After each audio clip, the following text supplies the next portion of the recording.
How's everyone doing? Today I have a horror Blu-ray collection update with 5 pickups right here. And if you've seen these movies, definitely let me know what you think of them and let me know which one of these is your favorite. Leave me a comment down below. And again, all 5 of these are horror movies. Horror is my favorite genre. Let me know what your favorite genre is. But I do love all genres. Musical probably being my least favorite. Let me know what your least favorite genre is as well. First up is the newest incarnation for The Invisible Man. And I saw a lot of praise for this movie, and I thought it was, at times, unintentional comedy.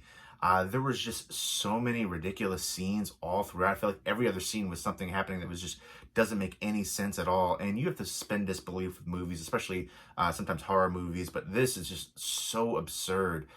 There's so many different things in here that just don't add up at all. And I'm not the biggest fan of Elizabeth Moss, so for her to be, the lead in here, it's something that kind of detracted from me personally. But the whole kind of concept here is basically about an optics tech, like, billionaire, I guess. He has this really cool elaborate mansion, and he's all about different, technology and optical things, video cameras and stuff like that.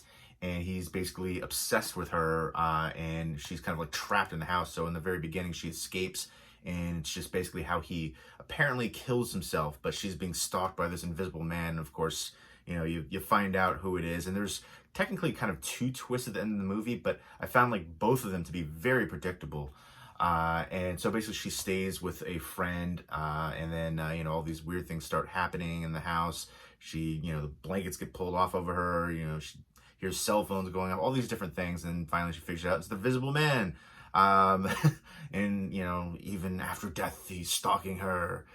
So that's the thing. And so even from the get-go, I'm not going to say that she's unattractive, but let's say she's average. And this guy is a tech billionaire, just a beautiful mansion. I would, off the bat, think he would be, hooking up with models and stuff like that. I get that it's more of a psychological thing and, trying to control her. But I don't know. That kind of was something I couldn't get off my mind. You don't really, I don't know, for something like that, a young tech billionaire. I don't know. Maybe that makes me sound like a jerk, but that's one thing I was thinking about the whole time is, it's like, okay, but you could probably get some, swimsuit models over here, stalk them. But, so then there's so many, so there's the paint scene, which was in I think the trailer, like a teaser way back in the day. So they pour the paint on the Invisible Man, and I don't want to give too much away, but so obviously you see little tracks, but you would see more tracks, I think, and it would just disappear, and then it's paint. I got paint on me recently. It took me, like a deep scrubbing to get it off. It took a few minutes. So you're not going to just go to the sink, splash some water on it, and it's all gone. And that's essentially what happened. It was just like a second, and the paint was off of them.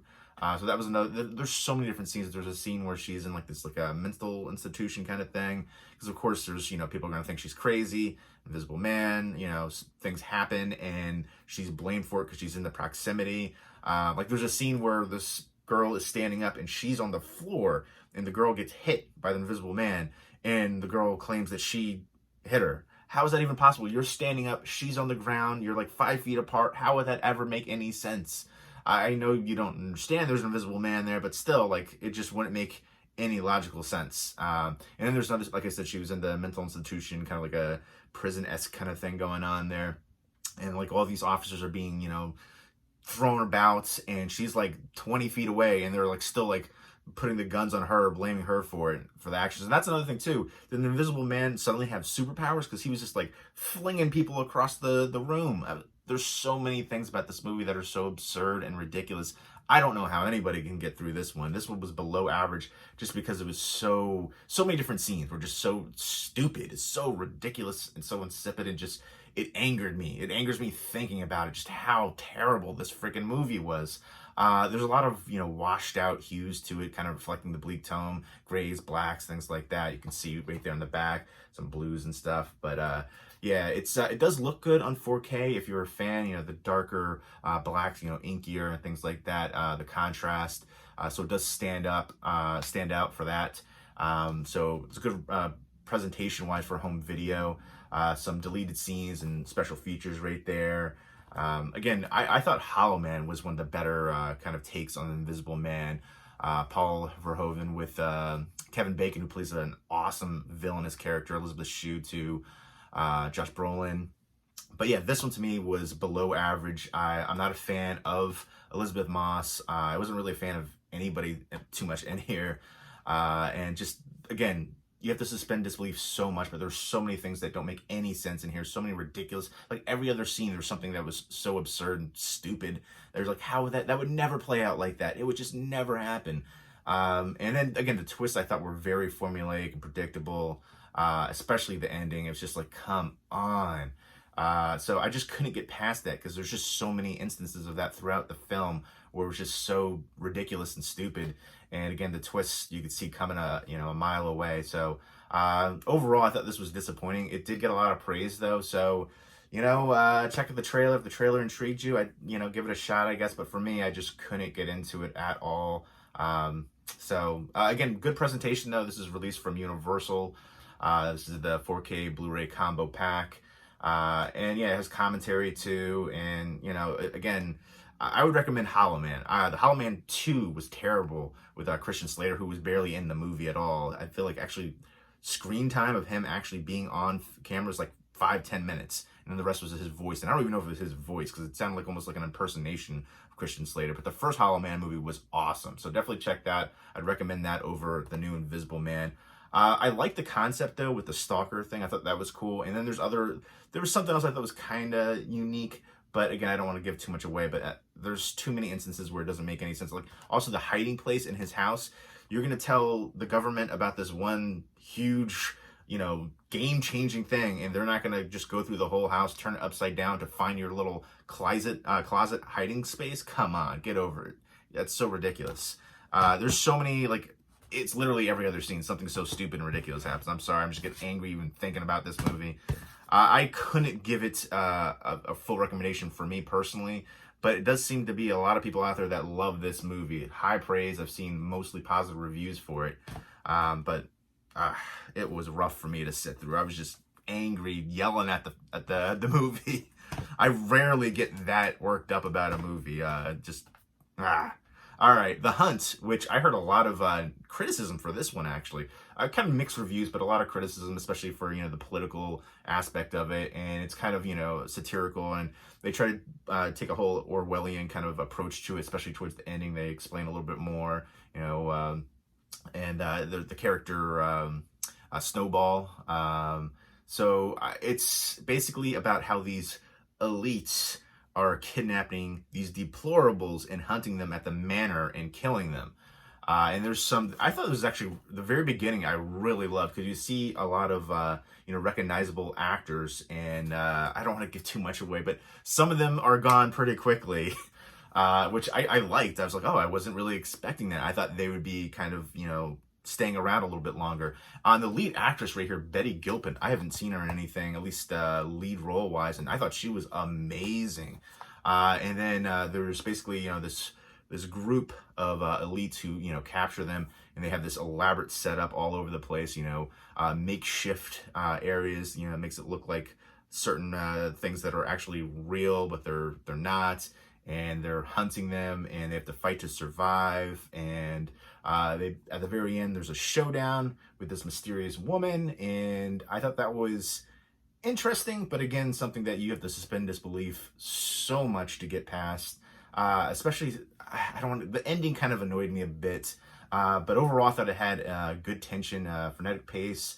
And I thought it was, palpable tension all throughout the film. And I thought some of the action sequences were awesome. Some of the actors worked really well together. Some really good humor throughout the movie, too.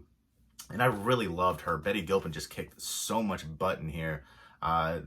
They picked the wrong crystal right there. So basically, it's just, all-out fight. A ton of recognizable people in here. Emma Roberts, Hilary Swank, Ike Barinholtz, just a bunch of other people too that you'll recognize throughout the film, and I just thought it was a lot of fun. It's got some hyper violence going on there, but a good mixture of the action and comedic elements, and I think it was smartly done and a good time for this too, with all the political aspects. And I actually felt like some of the political jokes and satirical takes were on the wrong side of leaning far right or far left. It felt like the opposites of what they were at times. Dennis from Always Sunny is in here too. There's a bunch of other recognizable people, but I thought it was a fun action thrill ride. I really loved the lead actress here. I thought she was perfect for the role. And I thought this was an enjoyable one, although, again, I didn't love how the ending played out. That's my only really criticism about the film. And then you got the pig right there, too. I really would recommend the heck out of this one. Again, suspend disbelief with a lot of it, but just have a fun time with this, because that's what this one was. It was just a fun, comedic action thrill ride all throughout, and I dug it. Again, I feel like some of the political aspects kind of fell flat, didn't really work quite as well, but I also thought it was, again, like I said, good timing for it too. But overall, I was surprised by this one because I heard a lot of criticism about it. And it's funny because this one I heard a ton of praise for, ended up hating it. This one I heard a fair amount of criticism for, and I ended up loving it. So there you go. Next up is one that I really heard nothing about, and for good reason. Brahms The Boy 2, the sequel. The sequel that didn't need to be made because I didn't think the first one was very good. I thought the first one was average at best, but really below average. Maggie from The Walking Dead was in there. And this really shocked me because Katie Holmes is in here. Yes, Katie Holmes. Why isn't her name plastered on the front? You have a big, well-known star like that, advertise it. There was no advertising for her in the movie, which was shocking. If you get her in this film, you advertise the heck out of it. That's one of the lead draws for this. So basically, this one follows a new family going on the estate of the Hillshire mansion. Basically, they have a home invasion in their house, and the kid is so freaked out by it that he doesn't talk. So they decide to get away and go to the Hillshire mansion, on the grounds. They're not in the actual mansion; they're on the guest house. And then so they go there, and he finds Brahms, the doll, in the dirt over there. And then there's a groundskeeper on there who's really spooky character. And then, over time, weird, creepy things start happening. He's, instead of talking, he has this little notepad, and Katie Holmes, the mother, finds these violent drawings on there, and just other things, happening, noises and things, being moved. And so all that creepy stuff starts happening. And this is one of the things I really hated about this movie. I feel like it could have really benefited from it. So there's a quick 2-minute sequence of her looking up on the computer about the history of the mansion and the history of the doll. And I was like, you should have gone into way more backstory about that. That's what your whole kind of building this movie is about. And it was just so quick, and that could have definitely helped. I liked an aspect about the ending. I thought that was actually really cool and creepy, but it was over too quickly. And overall, this felt unnecessary. And I can't even say it felt like a cash grab, because I don't know how much cash was there to be made on this. But it blows my mind that you have Katie Holmes in this and you didn't advertise her being in it. But it is atmospheric, is really the best thing I can say about it. But there's so many. This movie was, again, unintentional comedy at times too. It felt like the actors didn't know what were going on in the scenes. It felt like they were kind of just were clueless about some of the stuff and some of the tonal things going on there.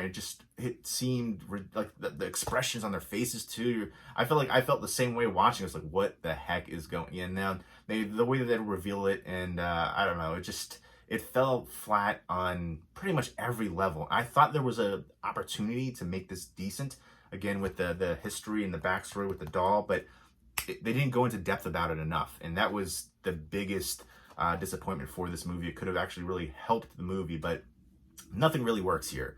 The storyline falls flat. Just everything about the actors, I felt like they were doing the best they could with what they had to work with. And again, it felt like certain scenes they had no idea what was going on. Poor Katie Holmes. She deserved better than this. But to not even advertise her is just mind-blowing. They Universal dropped the ball on advertising and marketing for that, just majorly. This is another Universal release. The bonus features on there. Some behind or crafting the hunt, death scene breakdowns, Athena versus Crystal. So again, if you're a fan, nice representation, but I don't know why there wasn't a 4K for this one. I thought it was a big enough hit. And then bonus features here is alternate ending, which was a disappointment, and then deleted and alternate scenes as well.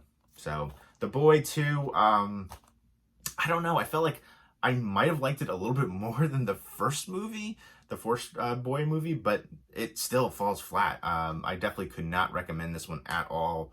Falls flat on every freaking level. and not advertising Katie Holmes. Again, I've talked about it a bunch, but there's dropping the ball marketing wise, and then there's just dropping all of the marketing. And that's essentially what happened here. You can't have Katie Holmes in a movie, a big, well-known star, and not advertise her. Her name isn't even on the front cover. Her name isn't anywhere on this. That should be front and center. It should be as big as the title. I mean, come on. That's one of the draws for this movie. I feel like this didn't have a big fan following to begin with from the first movie, which was average at best, really below average. And then to bring in a big star to kind of draw in some crowds, that probably, which is what would have been happening if you actually advertised for her. I mean, to just not do that is just such a huge dropping of the ball. Again, dropping of the whole marketing. So whoever was in charge of the marketing should be fired, honestly, because that is just mind-boggling. I don't understand why they wouldn't have done that. It doesn't make any sense whatsoever, especially marketing-wise. I don't think she could put a clause in her contract not to do that. I mean, that's part of her, you know, to usually do some kind of promotion for the film. And I didn't hear anything about it as far as her being in the film. So it's just shocking to me. Brahms was never just a doll. I wish they would have delved more into the backstory of the doll, and just that was such a huge missed opportunity. Missed opportunity marketing wise, missed opportunity concept, backstory, plot wise, you know, origin wise. They could have done so much more with it. If they're gonna, they should never have done this sequel. They should have never done the first one. But you know, if for some reason they decide to do a third, make it more about the backstory, the origin story of the doll. I mean, come on.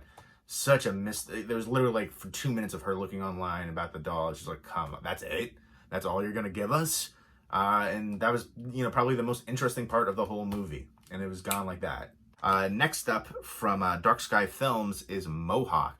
And I really wanted to see this because my great-grandmother was Cherokee, so I always kind of felt drawn to, you know, Native American lore and history. I only met her like a couple times when I was like a baby, essentially. So I don't really remember her too much, but so this is from the director of We Are Still Here, Ted Yogian. Forgive me if I'm mispronouncing that, but We Are Still Here I thought was a really good, creepy, atmospheric film. Has some Lucio Fulci homage and vibes going on there. Love that one. But this one to me was a big disappointment. I wanted to like it. It had some really good cinematography, some good establishing shots. You got a nice waterfall shot. It's all takes place in the woods, and it's set during the War of 1812, where a Native American tribe, one of the members sets fire to American soldiers' camp. The American soldiers come out and, you know, start to just, you know, kill some of them. And so it's basically about these three characters, Calvin and Oak, who are Native Americans, and then their friend, British companion, Joshua, who is an officer. And so basically they have to just, you know, fight to survive against the American soldiers and the brutality. And then you have the mythic lore of, you know, the Native American spirit, the warrior spirit. And that was one of the things I disliked the most about this movie. Something happens with a character who, you know, is essentially left for dead, and then the warrior spirit comes and saves them. And then from there, they, you know, kind of take their vengeance upon the soldiers. And then there's a Jonathan Huber, who is a wrestler right there. I believe he's been in a bunch of different, you know, leagues and stuff, but he was in WWE. I think he's part of the Wyatt family. You know, if you're tall and have a big lengthy beard and long hair, you're part of the Wyatt family back then. But so yeah, this, I didn't even realize it was a girl at first on the front cover. Even right there too. No disrespect intended. I just didn't initially realize it. But yeah, so she's the main character. Her name is Oak, and it's played by Kenny Hitio Horn. And I believe she's, her mother was Native, and I think her father was not. But I remember looking her up because I was curious to see what else she had done. But there's the reversible artwork, which I think is actually really cool too. I don't know which one I like better. Let me know which reversible or which artwork choice you like better, that one or the reversible one right there. There you can see it's actually a woman. The hair right there, which I think is cool. A little bit of a change of that aspect. Kind of a, you know, again, you get a tonal shift of the character at that point where she gets that warrior spirit. So I don't know, it's just them walking around the woods for a majority of the time. It just kind of falls flat. Nothing really stands out about the film. And that's one thing I really just blew my mind. There's all these blurbs all throughout here, very praiseworthy, and from some, well-known established sites and stuff, and Hollywood News, Screen Anarchy, RobertEbert.com. And obviously he's not around right now, but I feel like he has a lot of, like, on that site, a lot of decent critics, really well-known critics, and ones that I would listen to the reviews. But for this one, I just could not really get into. Delivers a wild ride, searing genre hybrid, beautifully shot, bone-crushingly brutal, violent and devastating. It's not. It's really not.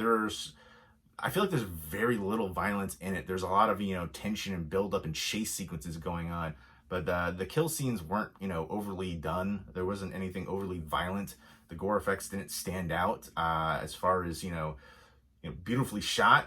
Again, the cinematography was probably the best part of the movie, but it's essentially, more about the establishing shots of being in the woods and the waterfall and things like that, and some other, aspects, I guess, of the warrior sequence, the spirit. But overall, it's nothing I would say is that praiseworthy. And as far as the brutality that it keeps being, and the devastating, violent, no. If you're going in there looking for, just over-the-top violence and gore and brutality, you're not going to find it here. It's an average film at best. I would actually say below average. But I don't know. I liked the concept of it with, I didn't like the way that it was executed, though, as far as the warrior spirit, the Native American spirit, and things like that. I just felt like it was, I don't know what the budget was for it, but it should have been a bigger budget. I feel like the director with We Are Still Here, which was such a great film, I felt like this was a disappointment in comparison, contrast, and I felt like maybe if you had a bigger budget, it could have, shown, because it definitely feels like a very low budget film. And at times, some of the, the officers, soldiers, uniforms looked a little too clean. And then, like, you zoom in, you see some, blood and dirt and stuff, but like from far away, it looks like they just put them on for the first time. But there's so many certain things here that kind of like stood out. I was just thinking like, man, they could have done so much more with it. And I didn't really care for the execution of it. And then my biggest issue is the whole climax of it. It just doesn't work. And it just, I don't know. I wanted to like it more than I did. And especially with all the praise for it, I was just thinking like, it just seems so over the top with the praise for this film, all the blurbs that they use. And it's just like, it makes me wonder, are some of these sites, even though they're so well known, if they're just putting them out there to be on the covers and on the posters and things like that, because this is not, violent, devastating, bone-crushingly. No, it's not at all. There's some kills in here, sure, but none of them really stand out. For if you watch a lot of horror films, especially, I wouldn't even say this is a horror film at all. It's a revenge thriller. They say it's a searing genre hybrid. But it just, again, I like the concept. I didn't like the execution, and especially the climax of it. And again, just felt really, it was such a stark contrast from Mohawk to We Are Still Here. And I would definitely recommend We Are Still Here, but I would not recommend Mohawk. I just felt it was disappointing and it fell flat. The best parts about it were, again, the concept, which didn't really play out that well, and then the cinematography, more so just being in the woods and seeing the establishing shots of the waterfall and things like that. So yeah, I wanted to like it more than I did, and it blows me away seeing all the praiseworthy blurbs on here. And I have this in here for the horror update because they were kind of promoting it as horror, even though it's really not. It's more, again, a thriller. And it did have some good action sequences here. And I wish there were more Native American horror films. Let me know what your favorite Native American film is out there. And I feel like they definitely need more representation in horror. There's very few out there for that. But just let me know in general your favorite Native American film. I feel like there's a lot of dramas out there, but not enough in the horror realm. You could definitely do with some of the the spirits and stuff like that. There's different things that could be done, but this definitely is not a horror movie, and it's not bone-crushingly violent and devastating either. Next up is One Bedroom, and I like this one, but again, it's another one where I felt like the story and the concept just really wouldn't work in today's society. It's basically about this woman who leaves her hometown and goes to Hollywood, and she goes and finds this apartment complex, and it's called One Bedroom right there. And basically it seems almost Orwellian at times, but it's essentially a cult. That's what it is. It's basically this apartment building that, you know, follows these rules and guidelines. If you go against them, it's not going to work out well for you. So she starts hearing all these noises at night and she can't fall asleep. And she's going against one of the rules. And that was one of the scenes that really, like, I never like to see an animal being harmed in a film. Like when a person gets killed in a movie, I'm just like, they deserved it. They probably deserved it, you know? But whenever, you know, a dog or a cat or anything like that, I'm just like, I don't want to see that. But yeah, it does have good tension throughout. I really like the lead actress here. Her name is Nicole Brighton Bloom. I thought she stood out and a good lead performance. So basically, it's a cult apartment complex. And I don't want to give too much away with it, but I feel like it was a bit formulaic. I did like the ending, though. The ending reminded me of the ending for the movie Invitation. If you've seen that one, you kind of know how that very like last scene, last shot is very similar to this one right here. And I like that a lot. And I like the special features here too. Q&A, premiere with the Fantasia Film Festival with the director and then the lead actress here. It's the Fantasia Talk Show. With director David Marmore, and is written and directed by him. And then a bunch of other special features right there, which I thought were pretty interesting. And again, I thought it was overall about average. The concept, I just don't think works in today's society where somebody can just disappear off the face of the earth. You have a job, granted, you're moving to a new place, you don't have as many friends, but you're talking to your family, the father, and then you do make at least a connection with somebody out there. And I feel like it's too difficult, especially, social media out there, to just disappear off the face of the earth like that for, extended period of time. And then the one friend, how the friend comes back into it, I don't know. I didn't think that worked, so I just can't get past that aspect. That really bothered me. Like in today's society, with so much, especially if you're so connected like that, like a younger person is going to be, then it's just hard to imagine somebody just disappearing and just nobody looking for her. No, extensive search, no police investigation. It's just too much to, again, you have to suspend disbelief. But that is something that's so glaring that it just kind of really brought the movie down a bit. There could have been other ways to explain it.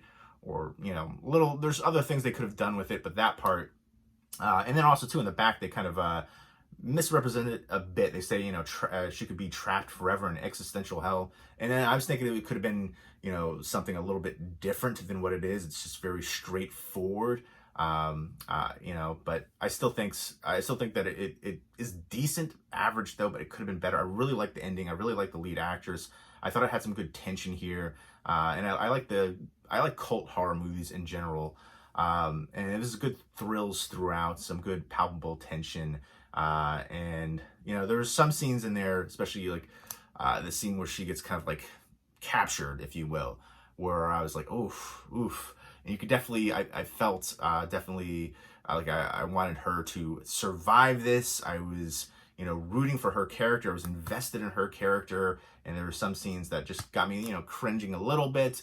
But again, the biggest issue was with her just disappearing like that. Just wouldn't happen without some kind of investigation. And they would have easily found out and got to the bottom of it. Yeah, with all the back on here, existential and, sanity and stuff like that, I was thinking it was going to be something like Purgatory-esque. And spoiler, it's not. I don't think that's really too much of a spoiler if you actually see the trailer. And then everything's revealed pretty quickly too. Again, very straightforward.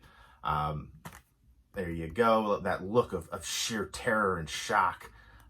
Definitely a great performance from the lead actress. That was something that stood out so much. I've said it a bunch, but I was really impressed. And again, I thought the character interactions felt genuine, authentic in that aspect. A lot of times, you watch certain movies, especially low budget horror, it kind of feels forced, and it doesn't feel forced here.